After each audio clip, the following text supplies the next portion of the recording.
processes that people are in, and seeing that and being aware of that. The second one had to do more with reading the eyes. Yeah. I was wondering if there's anything else that is there any other sort of I mean, there's plenty, but is there one that we can touch on that you're aware of, familiar with, that we can go more into more detail with? You mean with regard to reading information from people? Yeah. Yeah, there probably are things. And some of this might be more contextually relevant. I don't know whether it's more contextually relevant. What I mean by that is there might be stuff that you can go, oh yeah, I can see how we could apply that in that context, but how does it apply across the board? Mm-hmm. Right. Now, what I've found for myself is in developing, I'm going to say influencing skills, not because that's like my whole thing or what I'm about. I'm not really a influence and persuasion guy, but obviously we're charged with being human, because that's what we are. And that means we find ourselves in communication with other humans all the time and in cooperation and collaboration with other human beings. And anybody that claims that they don't influence other people and attempt to influence other people is frankly a liar. So we're all involved in this business all the time. So there are things that I think that I've probably developed skills-wise that I've developed within certain contexts, like, for example, hypnotic facilitation, doing hypnosis. Mm-hmm. So there are things I am definitely paying attention to when doing hypnosis, intentionally, consciously, or certainly once was, that I probably am making use of. In fact, almost certainly in a lot of other contexts in my life, but it would be difficult to develop them in those other contexts. Mm-hmm. Right? This actually relates to the conversation we were having before this podcast when we were talking about martial arts. And I was saying, we were talking about head manipulation and breaking people's structure by the direction you take their head in. And you were saying, oh, right, I'm updating what I've got in my mind and what might be possible. And I said, well, yes, but you kind of got to drill it, right? You've got to really get the feel of it in your body. So it's not in your intellectual mind, it's in your embodied mind, so to speak. A lot of the things that we might talk about in terms of reading other people because we want to influence them. There are things that you want to get in the body and you want a context to get them in the body. So for me, hypnosis and hypnotic facilitation has been a fantastic context. So I'm aware here that whatever I share, some people might go, oh, right, yeah, that's an interesting idea and I see how I could apply that. These are still things that have to be embodied and lived into. So one of the things that is excellent about learning hypnotic facilitation, particularly the way that I teach this, because a lot of people will teach hypnosis as here's a thing that you do that puts someone into trance. And, you know, these cookie cutter approaches, this induction will put somebody into trance, which is all good until it doesn't. And then it's like, oh, but that didn't work. I'll just try a different induction or something like that. Or maybe I need to deepen more, whatever that means. Like close your eyes again and go deeper. Like, okay. The way I do hypnosis and hypnotic facilitation, I'm working with people's cognitive faculties. I'm not trying to do some special juju that overrides people's cognitive faculties. I'm working with them. I'm utilizing them. And I'm doing so through means of my communication with them. That means I have to run a feedback loop, right? There's a constant communication loop between me and the other person. Mm-hmm. And I'm looking to move their mind in a particular way. I'm looking to take them into a different organization of reality, a different experience of things. So there's a live real-time loop, there's an intended destination, and there's a series of maneuvers that are going to take place. Now, For people who are listening to this who are perhaps hypnotized by the cultural ideas of hypnosis, and I had this experience yesterday. I was saying I was been at a martial arts seminar all weekend. Well, the guy who is the teacher, he said to me, I'm going to get you to hypnotize me this weekend. And I'm like, oh. And I wasn't really overly keen to do it. And the truth is I wasn't overly keen to do it because I didn't have a good reason for doing it. You know, so it's just sort of like a performing monkey thing. I'm going to get you to do, going to get you to do your hypnosis party tricks or whatever. But in spite of the fact that I wasn't necessarily keen to do it, you know, I did do that. Right. So I found myself in what would be akin to an old school, almost like a street hypnosis situation, even though it was in someone's house. It wasn't like a street hypnosis situation. I'm not doing change work, anything like that. So I know that what my job is in a situation like that, so to speak, is to take that person into another experience of reality, but I do not control them. The truth is the other experience of reality is ultimately going to be created by them with their neurology. Right? So I have to be able to dance with them, invite them to move their mind in the ways that are required to create the outcome that I want. This is not mind control. This is a dance. So one of the things that I'm looking at, first of all, is I'm looking at, are we on the same page? Are we on the same line? Are we following the same path? So say this is my cooperator, the person I'm doing the hypnosis with. And this is the term I use in my book, Hypnosis Without Trance. People can buy that if they're watching this. I talk about operator and co-operator, right? So you as the hypnotist, you are the operator, and the person that you are working with is the co-operator. And by the way, when I say this, it's not that they're cooperating. It's they are co-operating, like a co-pilot is on board, you know, align with the mission, align with the destination, these sorts of things. So I see my cooperator maybe as here and me as here, and we need to be like this the whole time. Now I'm going to be sort of leading. So this is my right hand, this is me. Like as I go this way, I want to feel that they're going this way with me and they're not kind of going like this, right? Or something like this. So I want to be steering the flow. For the benefit of anybody not being able to see this, it's right, yeah. Okay, that was a bad metaphor. It's the hands. He's moving the hands together and having them flow together in parallel, and you don't want one to be going off in a completely divergent direction. Yeah. Beautifully put in words. So this is the point. So I have to be able to monitor what is occurring moment by moment by moment. And I've got a few different frames and ways of doing this. So one idea I have is this idea of red flags and green flags. Now, a green flag is absolutely anything that tells me that the person is responding fluidly to my directions and suggestions. Right? Absolutely anything. So it could be something like this. I might like say to somebody, let's say I'm stood up with them and I say, actually, could I borrow your hand for a moment? And I'll gesture towards their hand, right? As if I'm going to pick it up, as if I'm going to take hold of their hand and pick it up.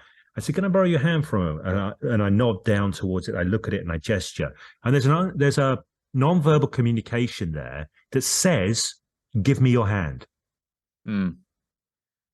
Now, I want to see that person is responding to that, right? I want to see their hand start to lift towards mine. And that will be outside of consciousness for them. They won't have stopped and thought for a second, do I want to give him my hand or not? So that's what I call a fluid response, right? A fluid unconscious response. Say, can I borrow your hand? They start to lift it towards mine. That's a green flag, right? Now, let's say I said, can I borrow your hand? And I sort of nod to their hand and gesture with my hand. And they look at their hand. They go, what? This one? That's a red flag. Okay. Because they didn't react very quickly to it. They didn't They're kind Well, of holding their own reality. yes, yes. So what they've done is they've put their own sort of,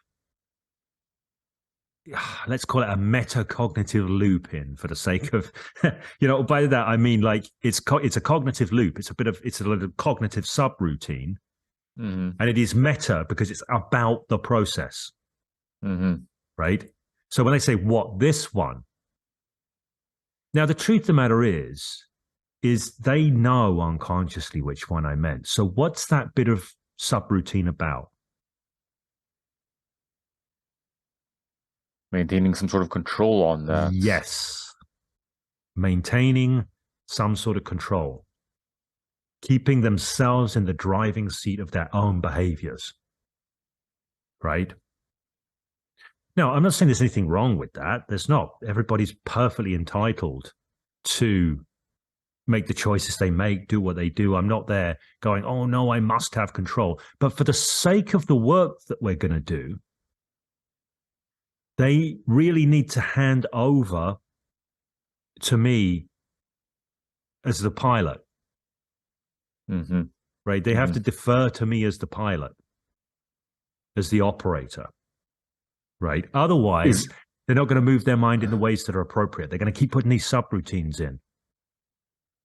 is it correct then to see it successful when you see them reacting rather than reacting to your suggestions or reacting to your directions rather than stepping in somehow? As in, you basically want them to be in a position where they are automatically Yeah, reacting or going along with what you're right. suggesting. So I think about it in terms of quality of response. And what I want to see is a very fluid, very immediate response, Hmm.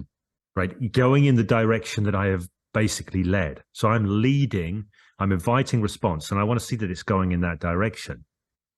Now, I can make interpretations about the meaning, about, oh, it's them asserting their own sovereignty, or I could make a further guess and say, well, they're afraid of letting go, or they're worried about what it might mean about them. But I actually don't need to go down that chain of evaluations, so to speak.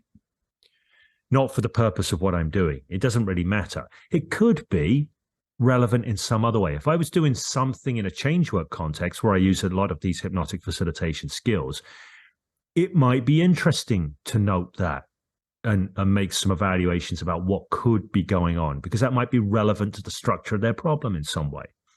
Hmm. Okay. I don't know, but I'm just saying it could be. So there could be some useful data there.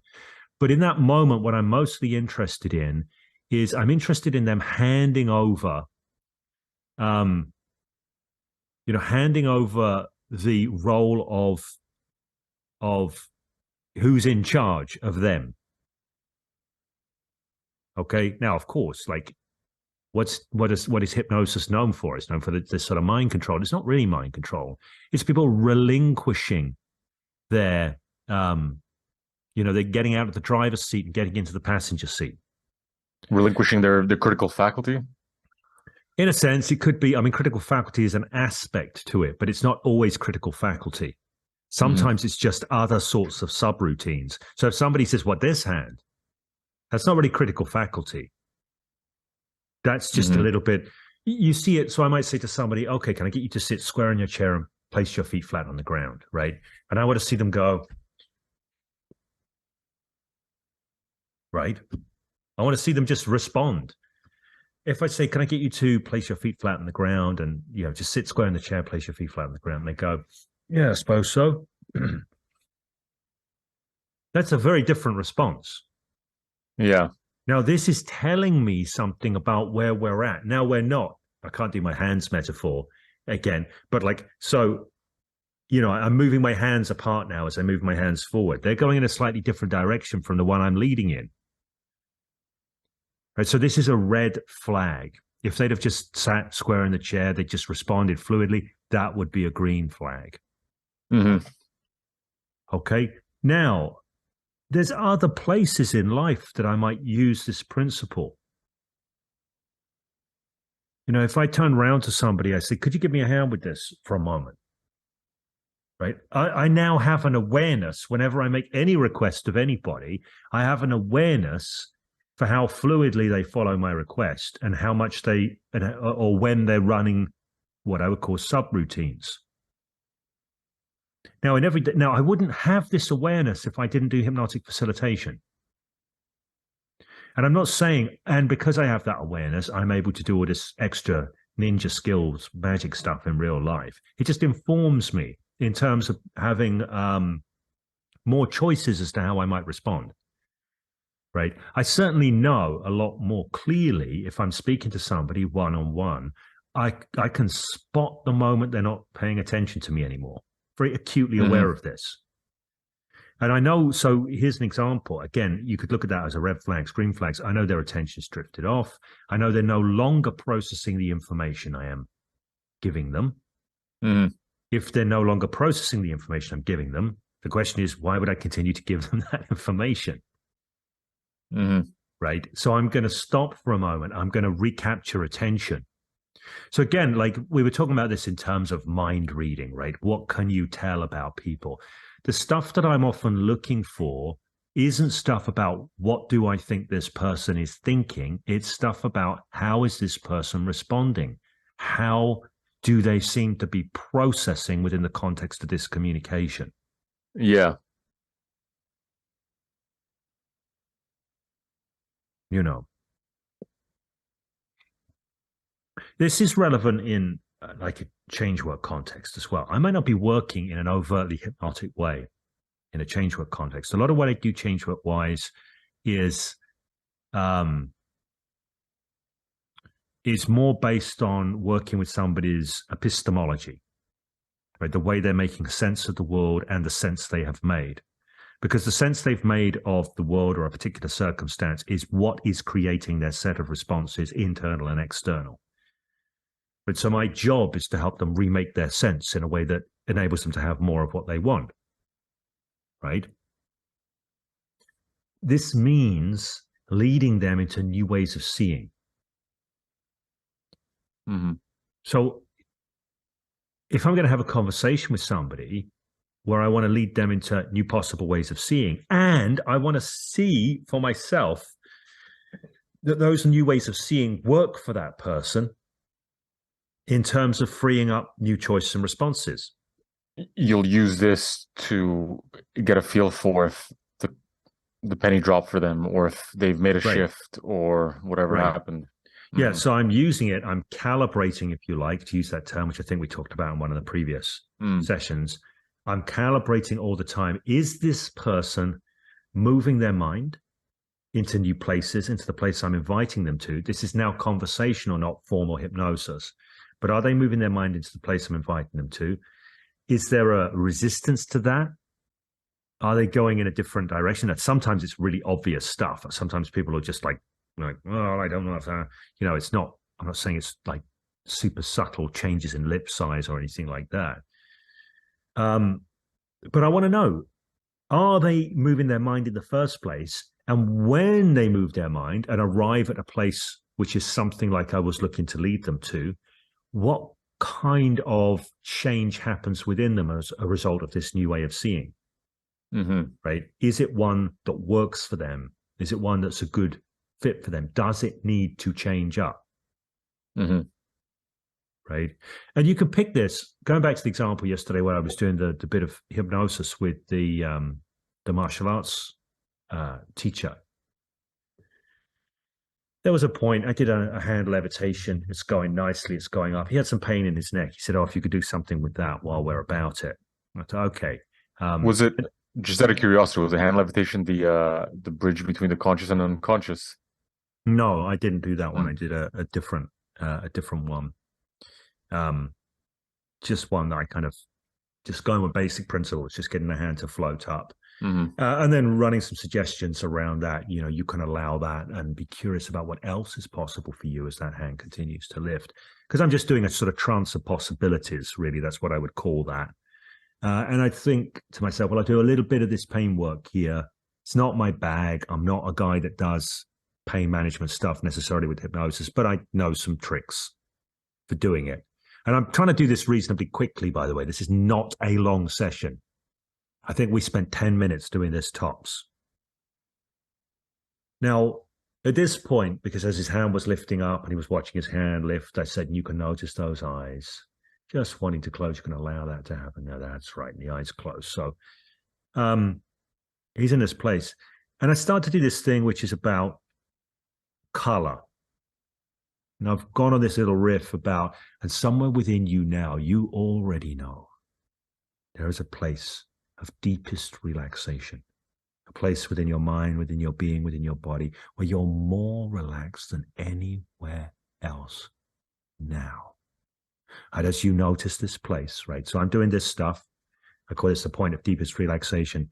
And I say, you may get a sense that it has, if it had a color, you may get a sense as to what that color might be. Now, when I've said this, Nobody better be driving right now. yeah, I have no power, right? I do not have magic powers in my voice. People say this all the time. I don't, right? That's because they're buying into the myths of hypnosis. That isn't to say that there isn't a good lot of stuff in the skill sets of hypnosis, right? But maybe you ought to put a disclaimer on the front end, though. Notice how you can stay out of any hypnotic trance as you listen to this. Yeah, so now when I said that thing about color, I had an immediate sense that's not landing. Mm-hmm. Right? Now, I had good response up until this point. The hand was lifting, the eyes had closed fluidly upon suggestion, all of this kind of thing. The breathing shifts I'd suggested were happening. But when I said this thing about color, something told me that's not landing. Are you conscious of what it was that? I am not conscious of what it was. Mm-hmm.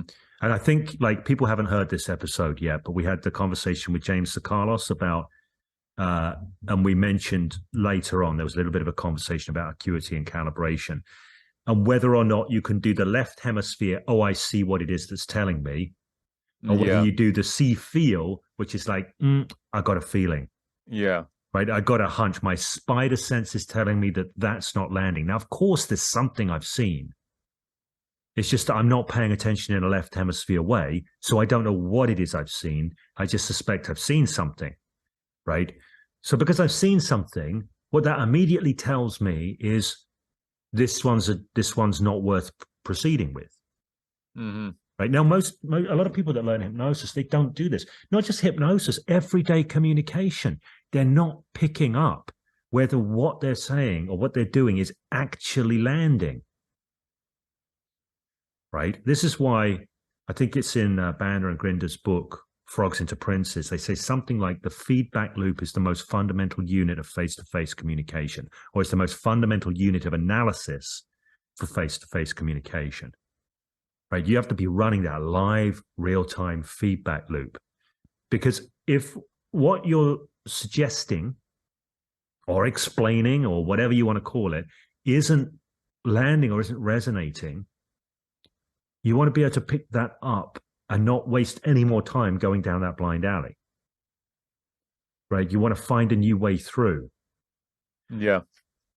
So these sorts of things, there are all sorts of tells and all sorts of cues, but the main point is you get used to these by doing stuff, by really. Can you go over some other examples of cues they can think of?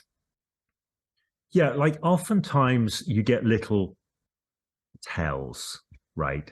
So again, I'll stick with the context of hypnosis because it's easy for me to explain it there. That's sure, why I brought like a lot of the stuff that I do, I've learned in that context and then apply unconsciously in other areas of my life, right?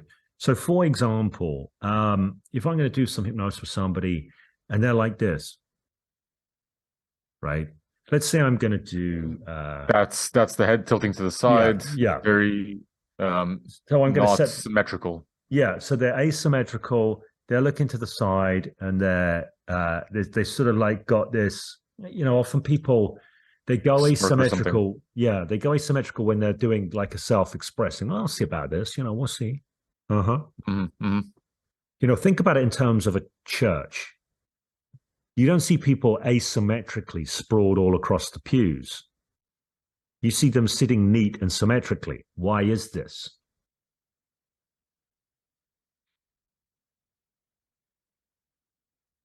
Alex is thinking. This is what people on the video can see, but people who are listening to the I'm audio cannot see.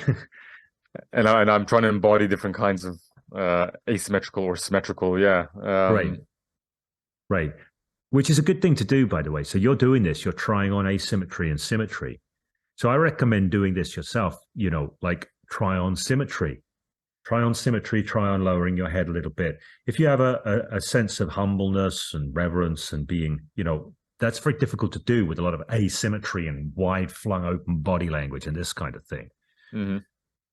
So little details like that. If I see somebody very, very asymmetrical, kind of looking off to the side, or if I'm giving them instructions to say you can focus on that point, just allow yourself and they're going, yeah, yeah. All of that's unnecessary, right? That is not part of what I'm looking to create. Okay, so those are they're obvious things. So some of these things, yeah, they are obvious. Some of these things will be more micro tells. In the end, you are building your intuition. And it isn't an intuition that says, I know what this person's thinking. It's an intuition that says, there's something here. Let's be a bit more aware. Let's just be a little bit more, perhaps let's just change this direction a bit and see what happens differently. Right. And this is the calibration loop that you run. It's not about interpreting what you see. I could interpret what I see and go, well, this person is like, they're just being cocky and arrogant. But how does that interpretation help me? Yeah, not at all. It doesn't. So instead, I can go, okay, this isn't congruent. This presentation isn't congruent with the direction I want to take this in. Right. I do this out of curiosity. Then, if you see somebody being incongruent and not responding correctly, what would you just try step back a bit and get them back in? Yeah. So if I'm doing sort of a hypnosis piece, and like let's take the example of, I say you can pick a point and you can just focus on that fully down. They're going, yeah, right. They're doing something like that. And as I'm doing that, for people who are listening, I'm also doing this very sort of conscious head nodding thing, and whatever it might be. There's visual things as well in this. I'm going to say something, and you can just allow yourself to slow down now in your mind, because there's no need to say a word as you become fully absorbed in this moment. Now, that suggestion set is about correcting, quote unquote, the problem that I'm seeing. Right? It's about removing that behavior, that subroutine that they're doing. I don't want that subroutine in there. So I'm going to invite them to drop it. Right. Okay. Now, if they drop it at that point, when I invite them to drop it, green flag. Right? Good. This is good. This is a good sign. If they continue to do it, red flag. Okay. So I'm going to I can't now ignore that. It has to be addressed. So the thing about doing this kind of hypnosis stuff, where you're working with an interactive feedback loop, you have to pay attention. It's not like, oh, I see a red flag, I'll just ignore it and hope it goes away and hope for the best. Yeah, because you need the other person to work with you to be able to create something. And you can't just let it go. Okay. Right. So you need to see them responding. So it might be that they're putting their subroutines in for whatever reason. Right. And if you can just kind of coach them out of it and get good response, that's absolutely great. If there's stuff continuing there, right, I might then change direction entirely. And I was saying, as we continue to focus here, just notice what you notice within your minds, within your thoughts, right? So I'm going to draw their attention to their own thinking, because there's a good chance they're thinking stuff that is not aligned with what they're doing, right? And I may well ask at that point, and as you notice you're thinking, what is it that you're thinking right now? Right? And they might say any number of things. Well, I'm just kind of wondering, like, if this is really hypnosis or not. Right. So instead of me mind reading, to use that NLP term, claiming to know, I see the signals, and the signals tell me there's something to check. They tell me there's something I can correct. And if I can correct it, fine. If I can't correct it, I need to go deeper. I need to check deeper. So I don't want to assume I know what it means. So I'm not going to say to the person, and right now, you might be feeling a little bit fearful about going into hypnosis. And that's okay, because everybody does to a certain degree. And you can, now I'm just mind reading. I'm just guessing. I'm thinking I know what they're thinking. Right? I might get lucky. If I get lucky, that will work to my favor. Okay. And sometimes I will place a bet. I do this a lot when I'm in change work. I say, let me guess. It's just a hunch.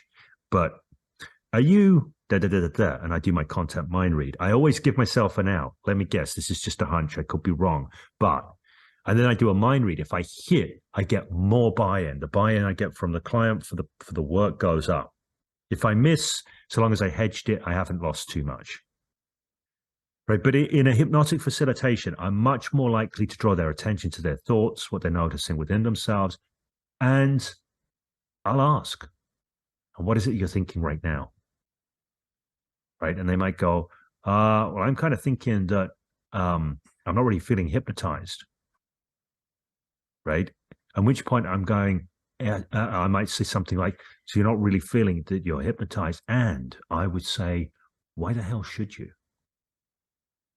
Right. So I'm not going to resist what they say. I'm going to take and start creating with what they offer. So we just start running a different feedback loop in a different area. We just change the focus of the feedback loop. The point is to co-create, not to force through an outcome. Yeah. So, and there's a good chance we can get things back on track and start going in a direction we want, or we might go in a surprising new direction that is generative and useful. Okay. So it's mind reading, but not as people think of it. Typically, most people think of mind reading as knowing the content of somebody's mind based upon observations. You can never know the content of somebody's mind based upon observations. At best, you can make informed guesses, but you better know their guesses, and you better be willing to pivot if you get that guess wrong, if you wish to retain a position of influence. But you can make good evaluations about what's going on process-wise. And that is a very valuable thing.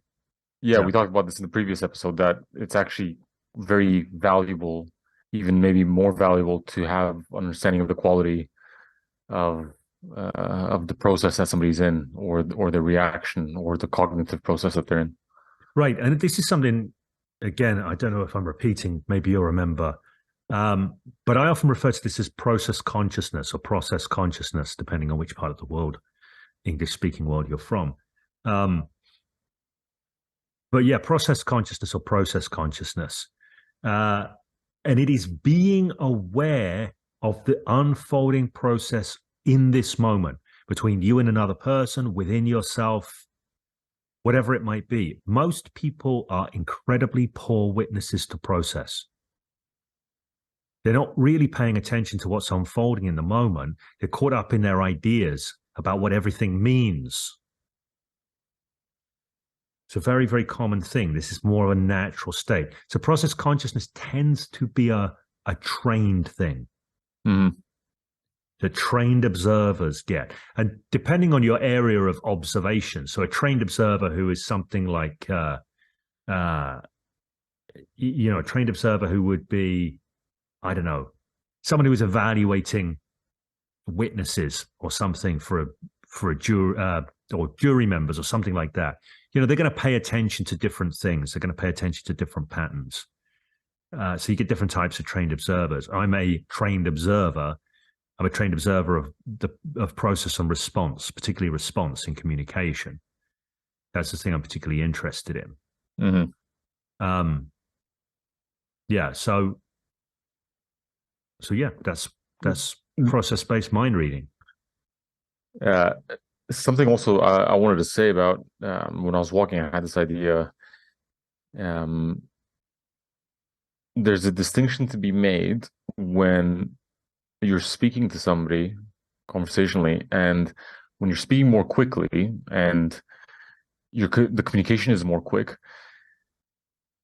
I feel like their response is one of coming back to you, communicating back to you. It's a response of getting something back or externalizing whatever they have or reacting to whatever it is, but externally specifically. Mm. And that in comparison to if you're speaking and then all of a sudden you begin to slow down in your delivery and you make some pauses with your communication, I noticed people at that point they begin to draw more inwardly, and they begin to almost reflect and allow some cognition to be happening inside Yeah. of them. If you see what I mean. Yeah, definitely. I think one of the things, if you're speaking quickly, you're probably just trying to get to the end of what you want to say Mhm. for a start. Right. So you're just kind of throwing a bunch of stuff at somebody. And what that Mhm. means is you're probably not paying attention to their responses in the moment. Mhm. Right. So Mhm. maybe you'll rattle off like 3 or 4 or 5 or 6 sentences and then go, do you get what I mean? And somebody's like, I don't know, actually, I was thinking about something else. But if you like, instead of slowing down, and you can slow down intentionally, if you're just paying attention to their response, are they flowing along with you? Are they looking at you? Are they nodding along with you? Right. If you do hang for a moment, so I sometimes put in what I call anticipation hooks. Mhm. So an anticipation hook is where you're about to say something, right? So like you do a moment like that, which is a little pantomime of like, here's a moment of significance. And you want to see them sort of almost get drawn in, like almost it's an exaggeration to say they would For lean the in. benefit of everyone, James was pointing at me and kind of like looking expectantly without saying anything. Yeah. So, and it's a little moment that you wouldn't pick up consciously if it was Yeah. in the flow of a conversation. It's not like, why is James doing that? You wouldn't pick it up consciously, but you pick it up unconsciously. And I would want to see you respond to that moment, right? To ensure that you're still hooked That I'm in. with you. Mhm. Yeah. So a lot of that kind of stuff tends to keep people drawn in a lot more. And this is what I say when I'm teaching people influential communication. Think about it in terms of facilitation and not, uh, or think about it in terms of evocation, not information. So you want your words to evoke responses, not just communicate information. Yeah. Now, if you're thinking about that, evoking responses, and you're paying attention to the kind of the flow and the response that you're getting, you tend to sort of change the pace of your speeching. This is relevant, by the way, for one-to-one communication. It's less relevant if you're speaking to a group. I find myself doing my Because you can't mentoring see that groups. you don't have the feedback loop when it's a big Yeah, group. yeah. So I'm thinking like my if I'm presenting to a group and I can't see their response, if I'm in a room presenting to a group, you can still see responses, right? Because you can open up your peripheral vision and you start to see if you've got the group, if you're really like got the, how shall I put this? If you've got the vibe right in the room, people start to sort of work as one anyway. They start to look like an Yeah. ocean that has a sort of like waves in it rather than a bunch of separate individuals. I'm not saying everybody synchronizes their breathing and all of this, but you get to sort of work with the overall flow of the room, Mm-hmm. right? And you can pick particular individuals. You can see when somebody sort of like lights up or leans in. So you calibrate the whole room. If now I find myself these days doing a lot of work, like I run these mentoring groups, and I don't really get to see the people. Just get on Zoom, a lot of little postage stamp size people up at the top, and people are asking questions via chat. And I'm doing my best to communicate and create good answers for people, but I have to do a lot more guesswork in terms of my delivery because I don't have that real-time feedback. So it changes my choices in communication, changes my style, this kind of thing. Cool. So, Are we? Might as well What are wrap we gonna this call one. it? Yeah, might as Yeah. well wrap it. I was just thinking, what are we gonna call this? What are we gonna title this? This was kind of like. Are we carrying on the mind reading theme? Well, we could. That's what I was thinking. It has to do with hypnosis. It has more of an application to hypnosis, but then outside as well, taken from that context, though. Hmm. What would be a good? I don't know. We could call it mind reading feedback loops, mind reading lessons from hypnosis. I don't know. That's a good one. That's a good one. Mind reading lessons from hypnosis, because that's very catchy. Mind reading lessons from hypnosis. Nice. Yeah. I like Okay. that, and it's exactly what it's about.